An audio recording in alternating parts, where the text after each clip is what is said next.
که قبرش میکنن تمنگ وای به بالینش نمند خشت و گل و سمنگ ای خشت و گل و سمنگ داد بیداد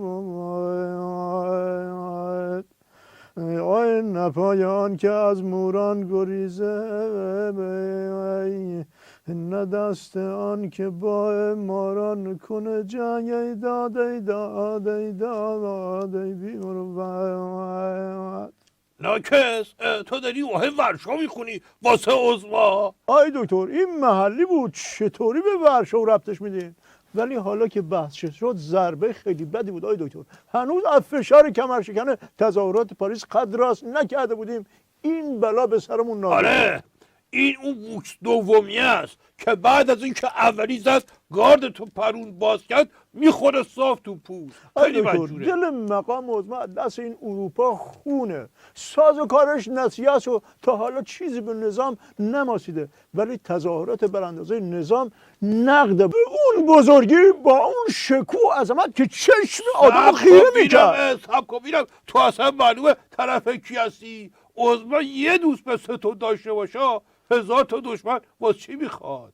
ولی کاش فقط پاریس. آیه دکتر نگو. چی رو نگو؟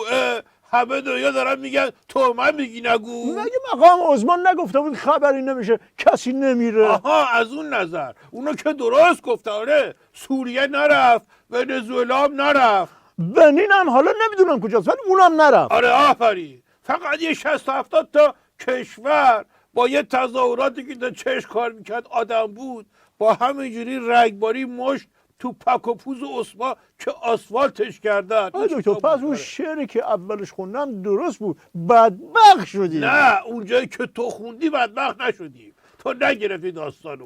مرحوم ابوی همیشه میفهمودن بزن بهادر عرض میکردم بله میفهمودن تو جنگل وسط یه گله شیر یکی گیر افتاد سر به آسمون گفت چه کار کنم بدبخت شدم. ندا اومد که نه بدبخت نشدی اون سنگ جلو پاتو وردار بزن تو سر شیر اولی. اینم ورداشت و زد باقی شیرها افتادن دنبالش همون ندا اومد که الان دیگه بدبخت شدی. روشن شد یه همچی بذارم که بدبختر از اونم آی بشویی. دکتر به نظر شما براندازه از این کنفرانس خیلی ناجور چه هدفایی رو دنبال میکنن؟ میدونین من خبره شنیدم که اصلا باحال نیست. من سربسته بهت میگم قشنگه با باباش رفتن تو انباری بابا یه پیچ و بره داد دستش گفت اینو باز کن این هرچی زور زد باز نشد گفت بابا این زنگ زده خیلی مونده باز نمیشه واس بریدش. بابا هم گفت میخواستم همینو بفهمی 30 سال تو این خونه موندی الان وقته که ببریمه. آی دکتر سب کن میرم میخوام برای روشنش کنم. کاش خودمون تو کنفرانس شرکت میکردیم و میگفتیم دیگه از این غلطا نمیکنیم. ما دیگه اون قبلی ها نیستیم که بهمون بگین تروریست و اینها. آره ما میگفتیم اونا باور میکردن. مرحوم ابوی همیشه میفهمودن بزن بهادر عرض کردم بله میفهمودن که طرف کله پاچه‌ای داشت بچه به علاوه بهش میگفتن اسقر پاچه. بعد یه مدتی که پول پله‌ای به هم زد و سری تو سرا در کرد و بچه‌هاش میگفتن بابا خوب نیست همه صدا میکنن اسقر پاچه یه شغل کلاسدار برای خودش جور کن. این ور اون ور چه کار بکنه مغازه رو باید بیخیال میشد دیگه. کلی کار کرد ساج و فروخت و میز صندلی اینا همه رو جمع کرد و فروخت و قفسه زد شیک کتاب فروشی را انداخت. الان بهش میگن کتاب فروشی اسقر پاچه.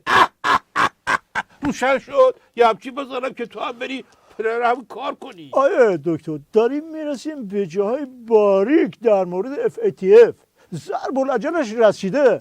مقام عظما زیرزیرکی یه چیزایی گفته این حاجی جنتی دوباره مخالفت نکنه همه چی خراب شه. تو هم گرفتی ما رو ها. این بدبخت بیچاره FATF چه میفهمه چیه که مخالفت بکنه یا موافقت بکنه. اروپایا پیغام دادن که اگه بتونه 4 بار پشت سر هم بگه FATF تحریما رو یک جانبه براش نقد میکنن. حکایت مادر بزرگ است. مرحوم ابوی همیشه میفهمودن بزن بهادر عرض کردم بله میفهمودن مادر بزرگه که کمی هم حواس پرتی داشت از نوش پرسید کدوم دبیرستان درس میخونی؟ نوه لیسانس گرفته بودش فوق لیسانس میخوند برای اینکه دلشو نشکنه گفت دبیرستان مالک اشتر. بعد مادر بزرگی گفت خاک تو سرت کنم تن لش 25 سالته هنوز تو دبیرستان درجا میزنی.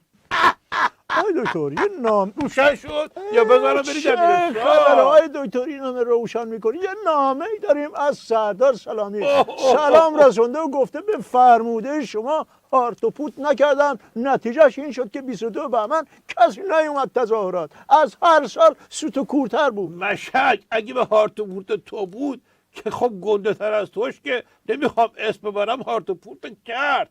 کاش که اقلا تو میکردی هارت و پورتو که میگفتم چقدر بیشعوری. آی دکتر منظورتون که مقام عظما نیست ها؟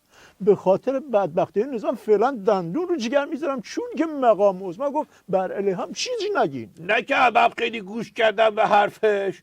عظما وقتی که این سلامی اینا رو میداد جلو همه میفهمیدن که باز حرف خودشه.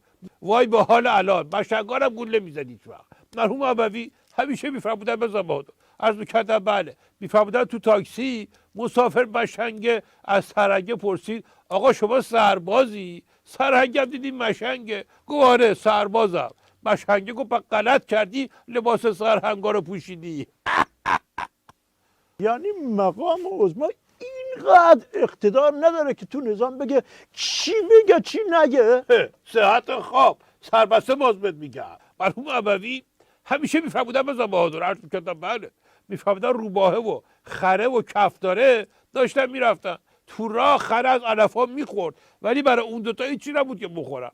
روباهه به کفتار گفت اینطوری منو تو گشنگی میمیریم، بیا ستایی یه جلسه بذاریم بگیم برای ادامه راه یه رئیس میخوایم، بعد شجره‌نامه بخون تو انتخاب بشی، بعد حکم بده که قرار رو بکشیم و بخوریم.